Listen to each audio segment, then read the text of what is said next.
बुधवार अनाज दिख रहा है, यहाँ पे आ रहा है, यहाँ पे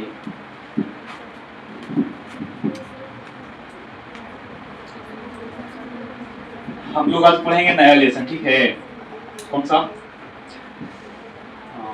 देखिए अभी तक जो हम लोग पढ़े हैं उसको एक बार देख लीजिए।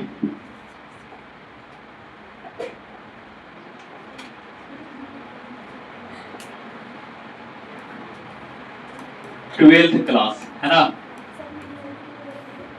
तो इसमें हम लोग जो पढ़े हैं उसमें पहला लेसन आपका कौन सा था? इलेक्ट्रो, हिंदी में लिखेंगे ना, स्थिर वैद्युतिकी ना, स्थिर वैद्युतिकी, जिसमें हम लोग देखे थे आवेश। क्या देखे थे? आवेश एवं क्षेत्र था ना, क्षेत्र। कौन सा क्षेत्र? विद्युतीय क्षेत्र है ना। उसके बाद इसमें हम लोग देखे थे विद्युतीय विभव ना, विद्युतीय विभव। उसके बाद हम लोग इसमें क्या देखे हैं? आइए, क्या था? विद्युत संधारित्र ना, विद्युत संधारित्र, और इसी में था बांड टेकराफ जनरेटर, जो कि आपका सिलेबस में नहीं है।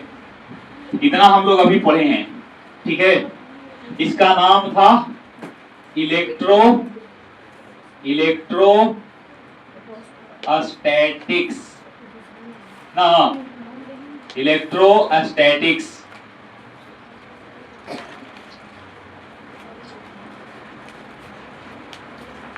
ये ना पढ़े हैं गॉस प्रमेय, बिल्कुल। तो कहां पे होगा? आवेश, हाँ तो इसी में आ जाएगा गॉस प्रमेय ना। किसमें था? किसमें था? आवेश, और इसी में था। चलो ठीक है, हाँ तो इसी में शामिल हो जाएगा यहीं पे। चलिए, आवेश, क्षेत्र, ठीक है, वह यहीं पे जोड़ देते हैं। कौन सा प्रमेय? गॉस प्रमेय ना, गॉस प्रमेय। इतना हम लोग पढ़ चुके हैं, क्लियर। स्थिर वैद्युतिकी पढ़े हैं, जो कि आपका पेपर में आवेगा। कितना अंक में? 8 अंक में। कितना अंक में? 8 अंक में, क्लियर। और अभी जो हम लोग पढ़ेंगे उसका नाम है विद्युत धारा, करेंट, इलेक्ट्रिसिटी। यहां से आपको 8 अंक में आएगा, जिसमें हम लोग देखे थे आवेश, विद्युतीय क्षेत्र, और क्या? गॉस प्रमेय ना। और इसी में देखे थे गॉस प्रमेय का एप्लीकेशन। फिर हम लोग देखे थे विद्युतीय विभव, विद्युतीय विभव और विद्युतीय संधारित्र। इसमें हम लोग जब देखे थे तो इसमें हम लोग किसका स्टडी किए थे? Study of charge. Study of क्या? Study of charge at rest. Charge किसमें था? चार्ज रेस्ट में था। रेस्ट मतलब विराम में था। और चार्ज अगर रेस्ट में है तो केवल कौन सा फील्ड को उत्पन्न करेगा? कौन सा फील्ड? विद्युतीय ना। बी से विराम, तो बी से विद्युतीय क्षेत्र को जनरेट करता था ना। स्थिर वैद्युतिकी में हम लोग आवेश का जो क्या था, आवेश का जो सिचुएशन था, आवेश आपको किसमें था? आवेश विराम में था ना। और विराम में रह करके आवेश के गुणों का हमने क्या किया? अध्ययन किया। तो जिस अध्याय में हम लोग पढ़े थे उसका नाम था इलेक्ट्रोस्टैटिक्स, जो कि पेपर में आपको कितना अंक कैरी करेगा? 8 अंक। ठीक है, आज हम लोग देखेंगे एक नया अध्याय जिसका नाम होगा करेंट। क्या नाम है? Current, electricity. क्या नाम है? इलेक्ट्रिसिटी, ठीक है। क्या नाम है? करंट मतलब होता है, करंट मतलब धारा, नहीं, और इलेक्ट्रिसिटी मतलब विद्युत या धारा, विद्युत बोलते हैं, धारा विद्युत, इसी को हम लोग बोलते हैं, इसी को हम लोग बोल सकते हैं विद्युत, इसी को हम लोग क्या बोलते हैं? विद्युत धारा। इसी को हम लोग डायरेक्ट क्या बोलते हैं? इसी को हम लोग सिर्फ धारा भी बोलते हैं ना, इस प्रकार से। क्लियर? करंट इलेक्ट्रिसिटी आपका ये पेपर में आवेगा कितना अंक में? 7 अंक में। कितना अंक में? 7 अंक में, याद रखिएगा, ठीक है। तो धारा विद्युत हम लोग देखेंगे, क्या देखेंगे? धारा विद्युत, इसी का दूसरा नाम है विद्युत धारा, इसी को हम धारा भी बोल सकते हैं ना। तो आप लोग 10th क्लास में पढ़े होंगे ना, 10th क्लास में आप लोगों ने पढ़ा होगा किसके बारे में? धारा के बारे में। किसके बारे में? धारा ना, धारा मतलब करंट। आइए और पहले आओ जी, और पहले आइए, सुनिए ध्यान से। चार्ज आपका कितने प्रकार के होते हैं? बोलो।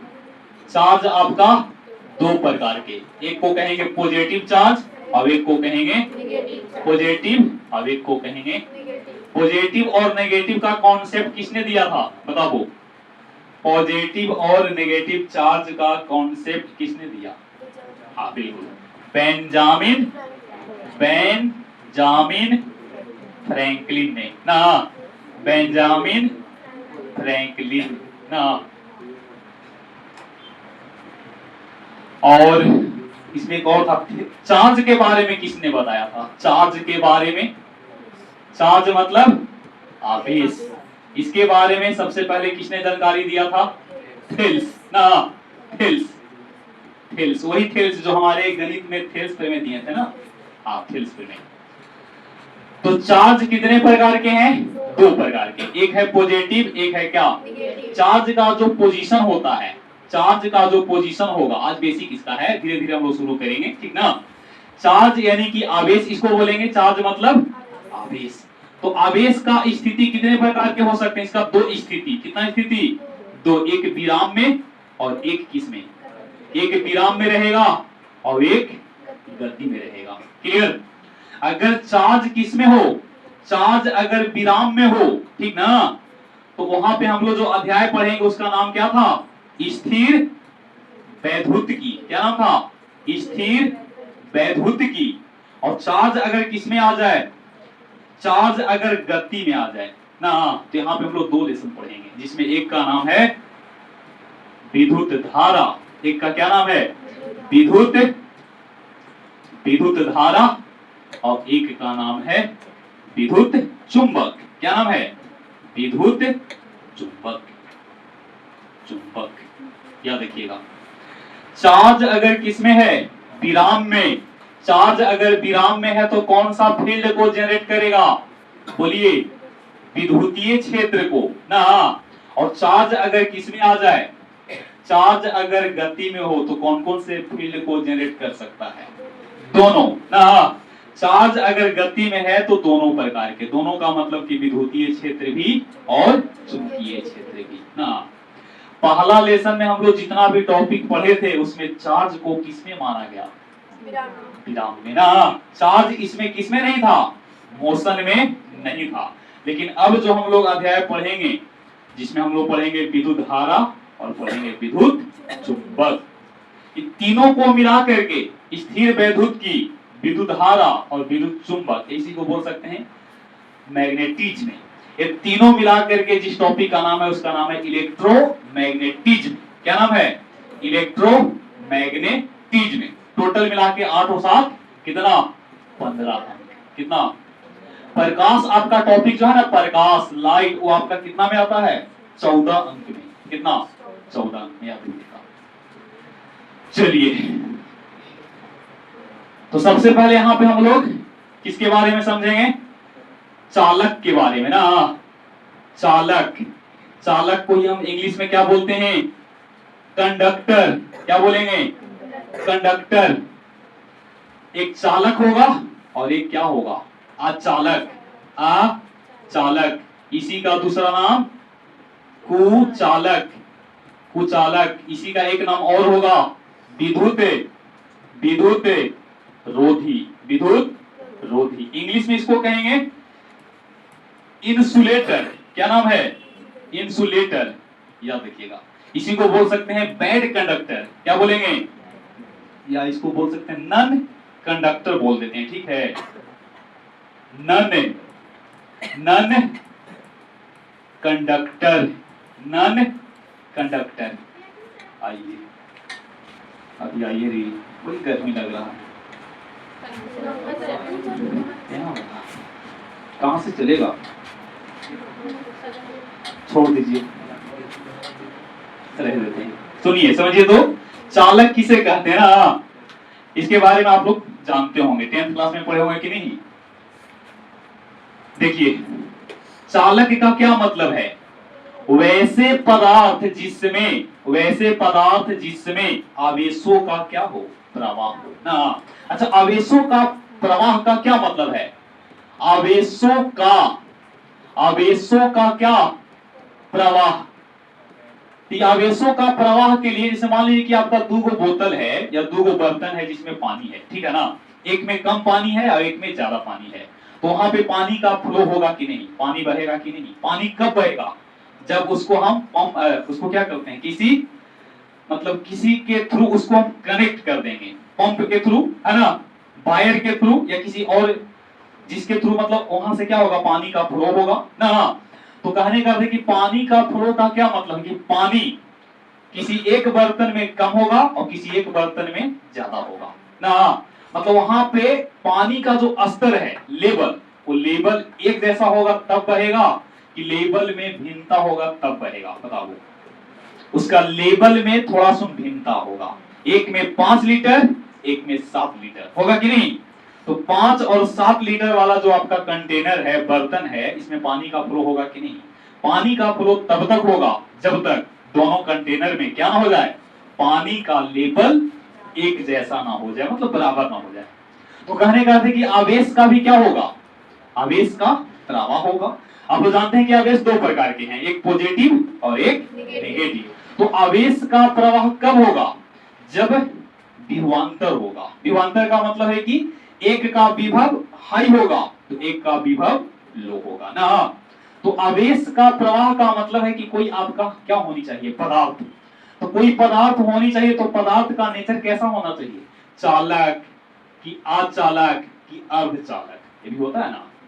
चालक, अचालक और एक और है अर्धचालक। अर्धचालक हम लोग पढ़ेंगे मॉडर्न फिजिक्स में, ठीक है ना। अब ये दोनों टॉपिक को समझते हैं। तो चालक हो या अचालक, ये दोनों क्या है? पदार्थ है? नहीं। तो चालक वे पदार्थ हैं जिसमें आवेशों का क्या होगा? प्रवाह होगा। और अचालक वे पदार्थ हैं जिसमें आवेशों का क्या नहीं होगा? आवेशों का प्रवाह नहीं होगा। प्रवाह होने का मतलब है कि आवेश एक स्थान से कहां गया? बिंदु ए से अगर बी तक कोई आवेश क्या हो गया? चला, गमन किया नहीं, तो इसी को हम लोग कहते हैं आवेशों का प्रवाह। तो आवेशों का प्रवाह हमेशा कब होगा? जब दोनों के बीच में विभव का अंतर होगा। क्लियर? अगर चार्ज में पॉजिटिव चार्ज है तो high potential to low potential, charge अगर नेगेटिव है तो low potential to high potential. मतलब चार्ज अगर पॉजिटिव है, ठीक ना, हम कह रहे कि यहाँ पे चार्ज कोई पॉजिटिव चार्ज है, अभी चार्ज को आप फ्लो करना चाहते हैं, तो इसका जो पोटेंशियल होगा, मान लेते हैं कि 20 वोल्ट पे है, अभी आपका 15 वोल्ट पे है, तो बोलो प्लस से माइनस की ओर होगा कि माइनस से प्लस की ओर होगा? तो देखिए, चार्ज का जो फ्लो होगा वो पोटेंशियल डिफरेंट पर निर्भर करेगा। किसको पर? पोटेंशियल डिफरेंट पर। पोटेंशियल डिफरेंट का मतलब है कि V1 माइनस V2 पर, या इसी को बोल सकते हैं V2 माइनस V1 पे अंतर होना चाहिए, ठीक है ना। अंतर का मतलब है कि किसी एक का वैल्यू कम तो किसी एक का वैल्यू ज्यादा होना चाहिए, ठीक है। तो यहाँ पे हम लोग सबसे पहले समझ रहे हैं किसको? चालक। तो चालक किसे कहेंगे बताइए? चालक लिख पाएंगे कि नहीं आप लोग? चालक क्या है? तो वैसा पदार्थ जिसमें आवेशों का प्रवाह सुगमता से होता है, ये आपका जो परिभाषा है वो 10th लेवल का है नहीं, लेकिन आप पहुंच चुके हैं 12th क्लास में, तो कुछ तो परिभाषा क्या होनी चाहिए, यूनिक होना चाहिए कि नहीं। तो चालक क्या है, तो चालक वे पदार्थ हैं जिसमें स्वतंत्र इलेक्ट्रॉनों की संख्या प्रचुर होती है। अब इसका दो परिभाषा बना सकते हैं। पहला, वैसे पदार्थ जिसमें आवेशों का क्या जी, प्रवाह सुगमता से हो ना, सुगमता से हो क्या कहलाएगा, चालक कहलाता है, क्लियर। एक और परिभाषा नीचे बना दे रहे हैं जी चालक का, वैसे पदार्थ जिनमें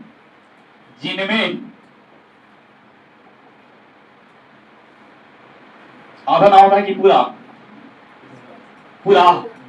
ठीक है, देख लीजिएगा। वैसे पदार्थ जिनमें स्वतंत्र इलेक्ट्रॉनों की संख्या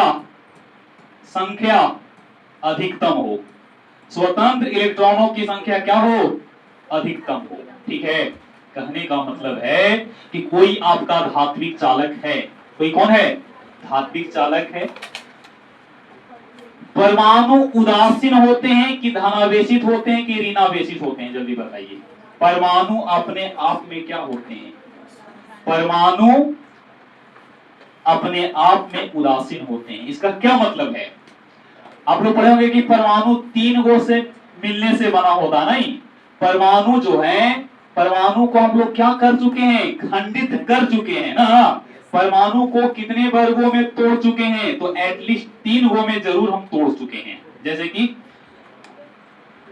परमाणु को हम तोड़ चुके हैं कि नहीं, तो परमाणु आपका किसको से मिलकर के बना, 11th क्लास में आप लोगों को बताए थे कि परमाणु के 3 मौलिक कण होते हैं, इलेक्ट्रॉन, प्रोटॉन तथा न्यूट्रॉन। होने के लिए तो बहुत सारे होते हैं, जैसे कि मेसान, बोसान, फोटॉन, नहीं, न्यूट्रिनो, एंटी न्यूट्रिनो, पॉजिट्रिनो, बहुत सारे होते हैं। लेकिन मूल कितने हैं, मतलब परमाणु को अगर तोड़ना चाहेंगे तो बहुत सारे खंड में हम क्या कर सकते हैं, तोड़ सकते हैं। लेकिन इसमें 3 ऐसे हैं जो कि मुख्य इनका घटक है, घटक बोल सकते हैं ना। जैसे कि पहला आपका कौन,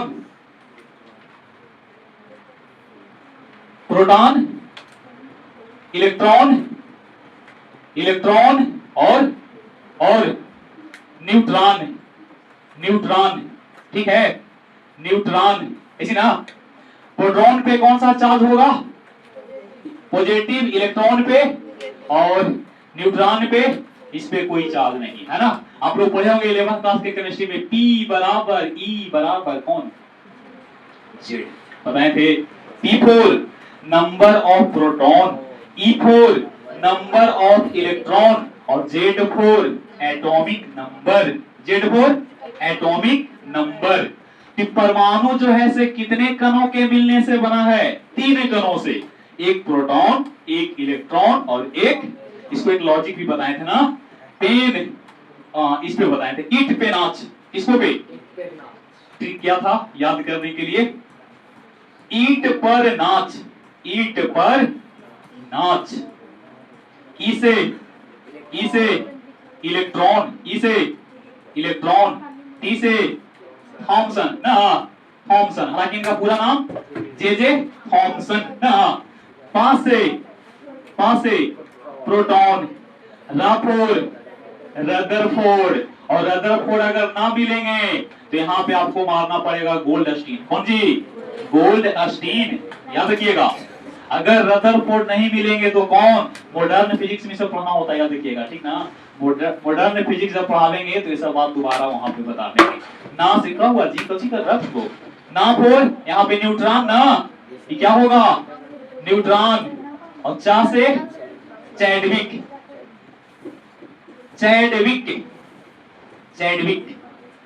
जेम्स चैडविक 1932 में ना। इलेक्ट्रॉन के बारे में किसने बताया, इलेक्ट्रॉन के बारे में जे जे थॉमसन, प्रोटॉन के बारे में रदरफोर्ड, और रदरफोर्ड अगर नहीं मिलेंगे तो गोल्ड अस्टीन, और न्यूट्रॉन के लिए किसने बताया?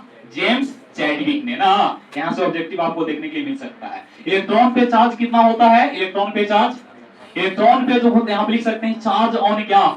चार्ज ऑन इलेक्ट्रॉन 1.6 गुने 10 to the power -19 coulomb. Positive में कि नेगेटिव में? नेगेटिव में। और चार्ज ऑन कौन? चार्ज ऑन प्रोटॉन कितना? 1.6 गुने 10 to the power -19 coulomb. Electron पे जो चार्ज होता है उसका वैल्यू किसने कैलकुलेट किया? याद है आप लोगों को? मिलीकान। क्या नाम था? मिलीकान ना, मिलीकान याद रखिएगा। कौन? मिलीकान। ये एक प्रयोग किए थे जिसका क्या नाम था? तेल बूंद प्रयोग। तेल बूंद प्रयोग याद रखिएगा। 11th क्लास में पढ़ाए थे जी, तेल बूंद क्या।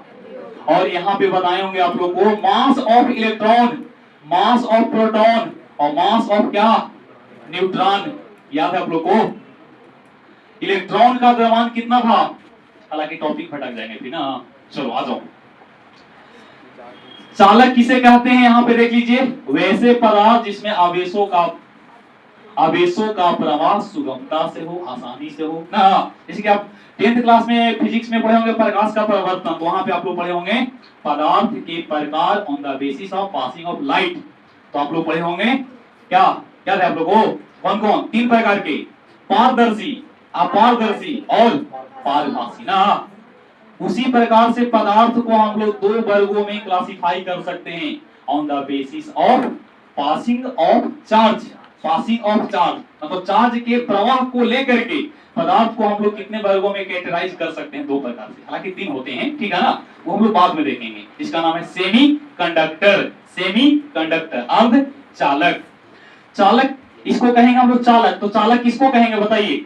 वैसे पदार्थ जिसमें आवेशों का प्रवाह सुगमता से होती हो, या दूसरे शब्दों में बोल सकते हैं कि वैसा पदार्थ जिसमें स्वतंत्र इलेक्ट्रॉनों की संख्या क्या होती है? अधिकतम हो, उसे हम क्या कहेंगे?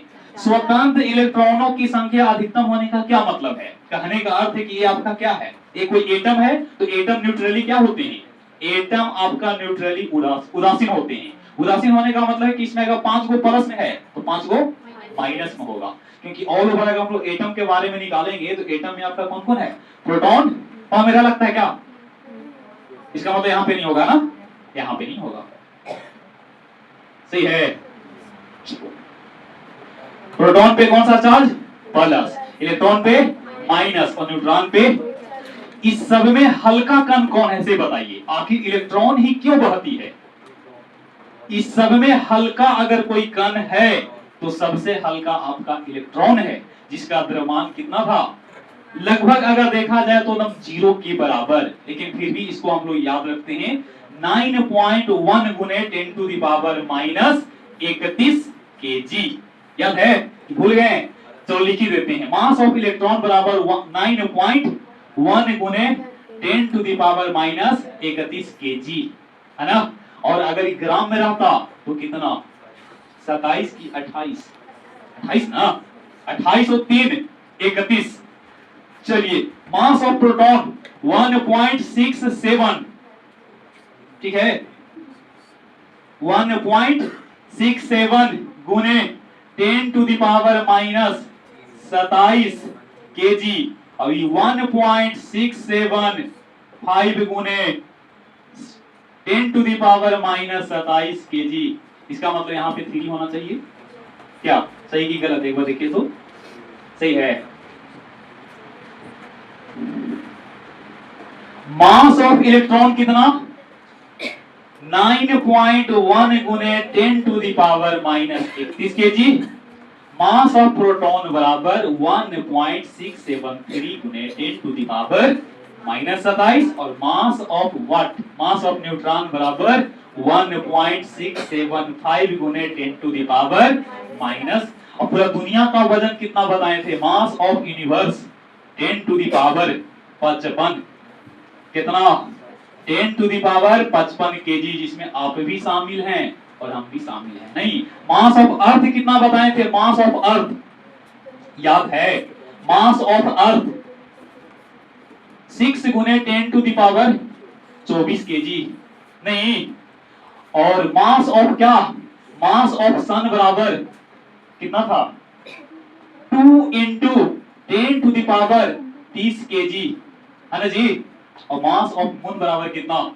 मास ऑफ मून बराबर 7.34 गुने 10 to the power 22 KG.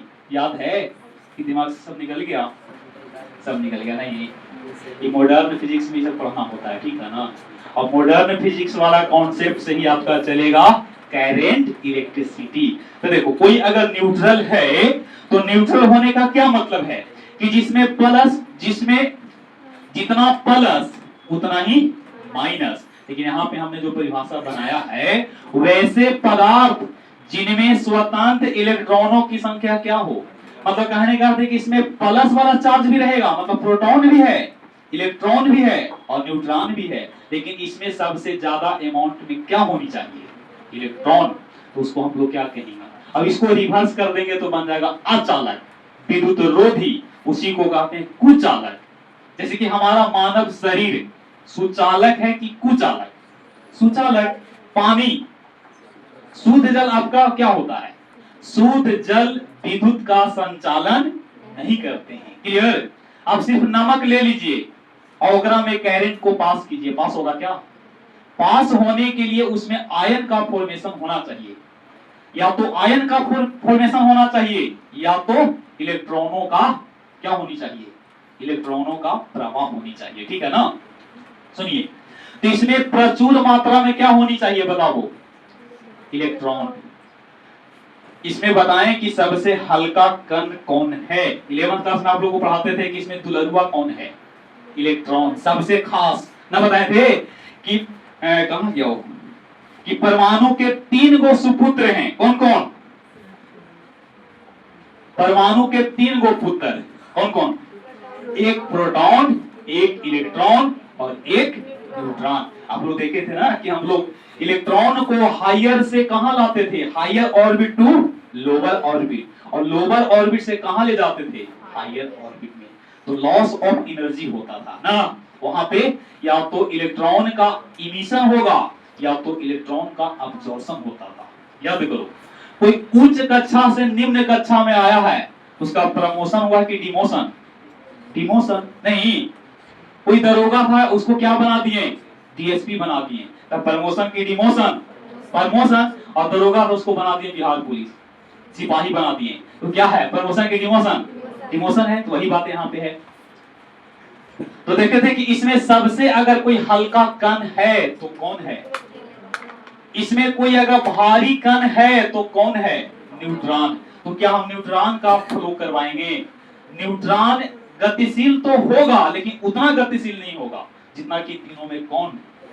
Electron. और इलेक्ट्रॉन का प्रवाह, इलेक्ट्रॉन बोल दीजिए या तो आवेश बोल दीजिए, ठीक है ना। तो आवेश का प्रवाह अगर हो रहा है किसी चालक से, उसी को हम लोग विद्युत धारा कहते हैं। द रेट ऑफ चालक से आवेशों की प्रवाह की दर को क्या कहते हैं? मतलब आवेश है, यहाँ पे कोई चार्ज है और ये चार्ज किसी चालक में क्या हो गया?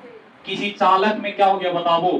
प्रवाहित हो गया। इसको हम कहते हैं आवेशों का चालन। आवेशों का क्या कहते हैं? चालन। चालन का मतलब है कि कोई एक स्थान पे था, कुछ समय के बाद वो अपना स्थान को बदल करके कहीं और चला गया। नहीं, आप देखते हैं कि लोहा को आप गर्म करते हैं तो एक सिरा आग के कांटेक्ट में होता है और एक को हम लोग हाथ से पकड़ते हैं। तो क्या केवल नग्न हाथों से, कि हम लोग उसको कपड़ा के थ्रू उसको क्या करते हैं? पकड़ते हैं कि नहीं? घर में हम लोग क्या दाल छौंकते हैं ना, वहां पे कलछुल का हम लोग प्रयोग करते हैं। अब कलछुल को आग के संपर्क में लंबे समय तक रख दीजिएगा तो कलछुल भी आपका गायब हो जाएगा, ठीक है ना हो जाएगा? सोचो हो जाएगा। कहने का मतलब है कि देखो ओकरा में चालन हो रहा है। चालन होने का मतलब है कि आप कलछुल को पकड़िएगा तो क्या आपको गर्म लगेगा कि नहीं? हाथ आपको जल सकता है अगर ज्यादा गर्म हो गया होगा तब। तो वहां पे देख रहे हैं कि हम आग के कांटेक्ट में किसी एक सिरा को रखे हैं, तो गर्म तो यहाँ होना चाहिए था, लेकिन ये पूरे रड को क्या कर दिया? गर्म कर दिया, इसका मतलब है कि वहां पे उष्मा का क्या हुआ, स्थानांतरण। उष्मा यहाँ पे था और यहाँ वाला उष्मा कहाँ आ गया, यहाँ पे। तो देखो तो इसको कहते हैं चालन। क्या नाम है, चालन का मतलब है कि कोई ए बिंदु से कोई बी पे चला गया, इसको कहते हैं चालन। चालक का परिभाषा क्लियर है, बताइए। दो परिभाषा है, इसका उल्टा कर दीजिएगा तो क्या होगा। ये देख रहे हैं, ये आपका क्या है, कंडक्टर है, चालक ना। सबसे बढ़िया जो चालक होता है वो आपका चांदी का होता है। किसका, चांदी का ना। देखते हैं कि ट्रांसफार्मर से आपके घर तक पॉल जाता है कि नहीं, तो पॉल के थ्रू आपके यहाँ बिजली जाती है ना। वो आपका एसी होता है कि डीसी।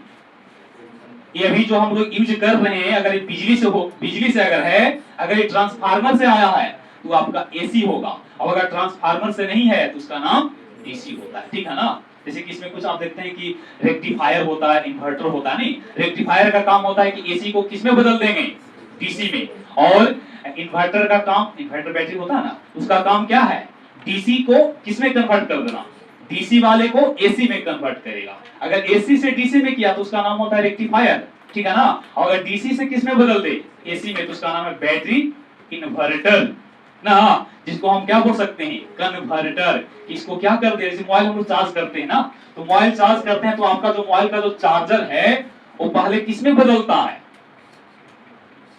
जैसे कि आप एसी करंट में आप चार्जर को लगा दिए, इसका मतलब है कि वो रियली में आपका जो लाइन है, बिजली जो है, क्या है, एसी में है कि डीसी में, एसी में। और जो अडेप्टर है ना, वो अडेप्टर में लगा है क्या, रेक्टिफायर। वो एसी को पहले किसमें बदल देगा, डीसी में। एसी को पहले बदल देगा डीसी में, और तब जाकर को क्या होगा, चार्ज होगा। ये मत सोचिए कि डायरेक्ट हम घुसा देंगे उसको प्लग में तो वहां पे चार्ज होगा, नहीं। उसमें पहले एसी को डीसी में क्या करता है, कन्वर्ट करेगा, और कन्वर्ट करने के बाद आपका मोबाइल क्या होती है, चार्ज होता है। बैटरी जब चार्ज होता है तो आप देखते होंगे कि बैटरी पहले चार्ज होगा तो एसी को किस में लेगा, डीसी में। फिर वही एसी ना ले रहा है, एसी पहले, एसी है तो उसको पहले केमिकल एनर्जी में बदलेगा, और केमिकल एनर्जी से वहां होगा रेडॉक्स अभिक्रिया, और रेडॉक्स अभिक्रिया होने के बाद क्या होगा, वो आपको पुनः रिवर्स में आपको अपोजिट डायरेक्शन में क्या देता है, करंट को सप्लाई करता है कि नहीं, तो वही बात होता है। ये परिभाषा क्लियर है, बताइए। धीरे धीरे हम लोग पढ़ेंगे। अभी आप 10th क्लास का जो आपके पास बुक होगा ना, फिजिक्स वाला 10th क्लास का बुक में जो भी आपका धारा से रिलेटेड आपका जो भी टर्मिनोलॉजी है वो पूरा आप लोग पढ़ के आए कीजिए। ठीक है ना। चैप्टर बिल्कुल ही आपका आसान होगा। कब, जब आप पढ़ करके आइएगा तब। जैसे पूछेंगे चालक क्या है, अचालक क्या है, नहीं, आप पूछेंगे कि आवेश क्या है। आवेश तो आप लोग तो पढ़ चुके हैं कि आवेश क्या है। आवेश किसी भी पदार्थ का एक ऐसा गुणधर्म होता है जो क्या करता है, जो विद्युतीय और चुंबकीय प्रभावों को उत्पन्न करता है। नहीं, वैसे पदार्थ जिसमें आवेशों का प्रवाह सुगमता से हो उसे हम चालक कहते हैं, या हम दूसरे शब्दों में बोल सकते हैं कि वैसे पदार्थ जिसमें स्वतंत्र इलेक्ट्रॉनों की संख्या क्या हो, अधिकतम हो, उसे हम क्या कहते हैं। एक परिभाषा और होता है जो हम लोग इसको डिसाइड करते हैं on the basis of conductivity, चालकता के आधार पर। अभी उसको नहीं बताएंगे, चालकता भी नहीं बताए हैं। अचालक किसको कहेंगे, इसे बताइए। अचालक वैसे पदार्थ जिसमें आवेशों का प्रवाह नहीं होता हो उसे हम क्या कहेंगे, उसे हम अचालक कहेंगे, या दूसरे शब्दों में वैसे पदार्थ जिसमें स्वतंत्र इलेक्ट्रॉनों की संख्या नगण्य होती है। चांदी सबसे बढ़िया है कि शीशा, चांदी सबसे बेस्ट चालक इसलिए माना जाता है क्योंकि उसमें स्वतंत्र इलेक्ट्रॉनों की संख्या अधिकतम है कि न्यूनतम, अधिकतम है। इसका मतलब कि उसमें रुकावट ना के बराबर है। जिसमें रुकावट ना के बराबर है, मान लो कि दो व्यक्ति है, मथुरापुर में आता है, तो मान लो कि दो व्यक्ति, जिसमें ए नाम का व्यक्ति है, से हर व्यक्ति से कुछ ना कुछ उधार ले रखा है। बी व्यक्ति ऐसा है कि जो मार्केट में किसी का उधार नहीं ले रखा है। आप बताओ किसको मार्केट में अवरोध ज्यादा उत्पन्न होगा, ए को कि बी को, ए वाले को। ए हर व्यक्ति से कर्ज ले रखा है, तो मार्केट में वो जब भी आएगा तो नजरें छुपा के चलेगा, लेकिन बी नजरें उठा के चलेगा क्योंकि उसके पास कोई क्या नहीं है, कर्ज नहीं है। जरा सोचिए, अगर ट्रांसफार्मर से पोल के थ्रू आपके घर तक जो बिजली गया है, नहीं, वो बिजली में जो वायर आपका है वो चांदी का होता, सोचो ना, वो रियली में है किसका? एल्युमिनियम का है, एल्युमिनियम का। एल्युमिनियम में कभी जंग नहीं लगता है, ये आपको पता होना चाहिए, क्योंकि एल्युमिनियम जो होती है ना वो अपना परत खुद बनाती है, जिसका नाम है आदि, जिसका नाम है एनोडीकरण। 10th क्लास में पढ़ना था, क्या नाम है? एनोडीकरण। नहीं हम लोग पढ़ते थे जस्ता की लेप चढ़ाने की प्रक्रिया को बाप रे बाप, सीधे बोलते हैं एनोडीकरण। एनोडीकरण जस्ता की लेप चढ़ाने की प्रक्रिया को जस्तीकरण। अब एक और बताए थे कि साबुन बनने की प्रक्रिया को साबुनीकरण। जस्तीकरण का ही दूसरा नाम क्या था? यसद लेपन। क्या नाम था? यसद लेपन। जिसमें जिंक को हम क्या करते हैं? जिंक वाले तरल में लोहा को डुबा देंगे। लोहा में ज्यादा जंग लगेगा कि जिंक में? लोहा में। तो लोहा पे ऐसे चीज का प्रयोग ना करेंगे, लेप जिसमें जंग की प्रक्रिया क्या हो, तेज हो कि धीमी हो? धीमी। तो उसके लिए हम किसका प्रयोग करेंगे? उसके लिए हम प्रयोग करेंगे जस्ता का। तो उस पे जस्ता का क्या कर देंगे? जैसे ये लोहा है, सपोज ये लोहा है, तो लोहा पे लोहा का हम लेप चढ़ाएंगे नहीं कि घर के आटा क्या कर दीजिए, गीला कर दिए ना। एक तो लोहा है और लोहे का ही क्या चढ़ा दिए? लेप। तो ना ई लोहा सुरक्षित रहेगा, ना जो लेप चढ़ा है वो लोहा सुरक्षित रहेगा। तो इसमें हम वैसे पदार्थ को लेप के रूप में लावेंगे जिसकी क्रियाशीलता कम है कि ज्यादा? कम है। अब कम के रूप में आपको किसको लाना पड़ेगा? जिंक का? नहीं, वही बात है। अब तो टाइम नहीं बचा।